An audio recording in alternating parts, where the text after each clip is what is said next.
رمضان شریف میں جنتی نہیں بنے تو تم کبھی جنتی نہیں بن سکتے.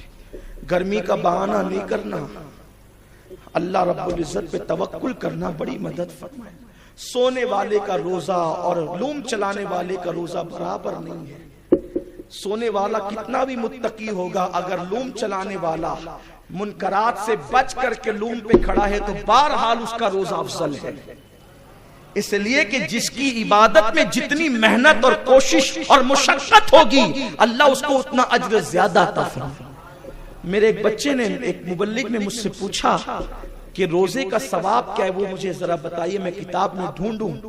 تو میں نے ان سے کہا کہ روزے پہ ثواب تھوڑی ملتا ہے. وہ تھوڑے چکر میں آ گئے جیسے آپ چکر میں آ گئے. میں نے کہا روزے پہ ثواب تھوڑی ملتا ہے. کیوں؟ اس لیے کہ اللہ نے فرمایا روزہ میرے لیے ہے اور میں ہی اس کی جزا ہوں. ارے وہاں ثواب کیا, ثواب کی بے شک ہم ثواب کے قائل ہیں, ثواب کی عظمت کے قائل ہیں, لیکن جہاں خدا مل جاتا ہے پھر وہاں ثواب کی بات بھی کیا ہے. جہاں یار مل جاتا ہو, روزہ اس کو کہتے ہیں جہاں یار ملتا ہے. حضور علیہ الصلوۃ والتسلیم نے اسی لیے تھوڑی فرمایا. اور رمضان شریف کا روزہ, اگر رمضان شریف کا ایک روزہ چھوٹ جائے, پوری زندگی روزے رکھو پھر بھی وہ فضیلت تمہیں نہیں مل سکتی. اس لیے بہت کوشش کرنا. کوئی کہتا ہے مجھے شوگر ہے میں اس لیے نہیں رکھتا ہوں, جھوٹا ہے. میرے آقا فرماتے ہیں روزہ رکھو صحت مند ہو جاؤ گے. روزہ رکھنے سے بیماری نہیں آتی, روزہ رکھنے سے تو صحت آتی ہے, تندرستی آتی ہے.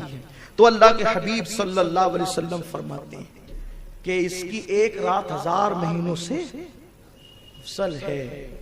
پھر فرمایا اللہ تعالی نے اس مہینے کے روزوں کو فرض, روزے تم پہ فرض ہے. کتب علیکم الصیام کما کتب علی الذین من قبلکم لعلکم تتقون. تم پہ اللہ نے روزے فرض ہیں ہم پر, اور صرف یہی روزے فرض ہیں بس. مومنوں پر ماہ رمضان کے روزے, فرمایا روزے فرض کیے اور رات کے قیام کو نفل قرار دیا. یہ قیام سے مراد یہاں تراویح ہے. تراویح میں آیا کرو, عبادت کیا کرو. لوگ کہتے ہیں بڑی بہت ٹائم لگتا ہے. ارے یہاں کھڑے رہو گے نا 20 منٹ, آدھا گھنٹہ, 1 گھنٹہ, انشاءاللہ وہ جو قیامت کا دن 50,000 سال کے برابر ہوگا اس دن کھڑے رہنے سے بچا لیے جاؤ. اس دن کھڑے رہنے سے بچا لیے جاؤ گے. تو اور فرمایا جو شخص کسی نیکی کے ساتھ اللہ کی طرف قرب چاہے, اب اس کو بہت توجہ سے سنیں, جو شخص کسی نیکی کے ساتھ اللہ کی طرف قرب یعنی کوئی نیکی کر کے خدا کا قرب چاہے تو اس کو اس قدر ثواب ہوتا ہے گویا اس نے دوسرے ماہ میں فرض ادا کیا. اس کو دوسرے لفظوں میں یہ کہیں, اگر اللہ کا مقرب بندہ بننے کی نیت سے کوئی نفل عبادت کرے تو اللہ اس کو فرض کا ثواب عطا کرتا ہے. نفل کا ثواب فرض کے برابر ہو جاتا ہے اور فرض کا ثواب 70 فرائض کے برابر ہو جاتا ہے. یعنی اگر کوئی ایک مرتبہ سبحان اللہ کہے تو 70 بار سبحان اللہ کا ثواب ملے, کوئی ایک بار درود پڑھے 70 بار درود پڑھنے کا ثواب ملے. یعنی نیکیاں ہی نیکیاں, نیکیاں ہی نیکیاں, ثواب ہی ثواب, ثواب ہی ثواب. حتیٰ کہ رمضان شریف کے ایک ایک سیکنڈ میں اللہ 60 ہزار مومنوں کی مغفرت فرماتا ہے, پھر مغفرت کرتا ہے. 24 گھنٹے یہ سلسلہ چلتا رہتا ہے, اور جب افطار کا وقت قریب آتا ہے تو اللہ نے 24 گھنٹوں میں بلکہ 23 گھنٹے 59 سیکنڈوں میں جتنے 60 ہزاروں کی مغفرت کی ہے, افطار کے وقت میں اتنوں ہی کی مغفرت کر دی جاتی ہے, اتنوں ہی کی مغفرت کر دی جاتی ہے. سبحان اللہ. اس لیے ذرا ہم بھی اس میں آ جائیں, دعا کریں ہم بھی اس میں آ جائیں.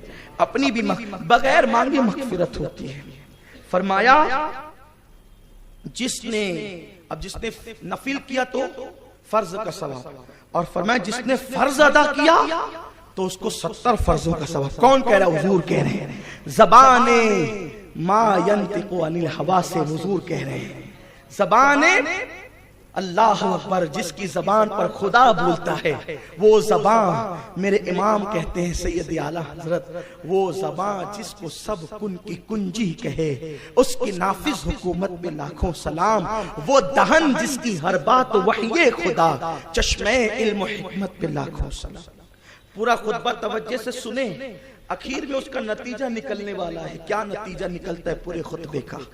اصل وہ ہوگا، یقیناً سب اصل ہی ہے، لیکن اس کا جو عرق نکلے گا نا، اس کا رس جو نکلے گا، جوس، وہ بہت قیمتی ہوگا۔ یہ پورا قیمتی ہے لیکن اس کا جوس بڑا قیمتی ہے۔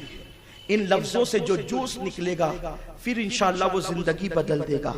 آقا فرماتے ہیں فرض 70 فرضوں کے برابر، پھر فرماتے ہیں یہ مہینہ صبر کا مہینہ ہے۔ یہاں صبر سے مراد کیا ہے؟ روزہ، کیونکہ روزے میں فریج میں فروٹ رکھیں ہمیں پتا ہے، کچن میں ڈرائی فروٹ رکھیں پتا ہے، گھر میں کھانا ہے پتا ہے، روح افزا سجائے پتا ہے، پھر بھی نہیں کھاتے، صبر کرتے ہیں، کیونکہ روزے کو صبر کہتے ہیں۔ قرآن نے فرمایا نا استعینوا بالصبر والصلاۃ، صبر اور نماز سے مدد چاہو، صبر